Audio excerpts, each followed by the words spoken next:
सबको डराऊंगी और चिकन ले लूंगी। मैं एक डरावनी चुड़ैल हूँ, मुझे चिकन दो।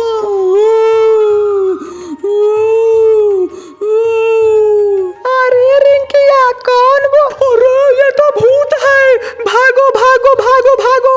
डरा दिया डरा दिया डरा दिया। इन लोगों को डराना कितना आसान है ना। वाह, अभी सारा चिकन मेरा है, जरा मैं खाऊं तो कितना टेस्टी है।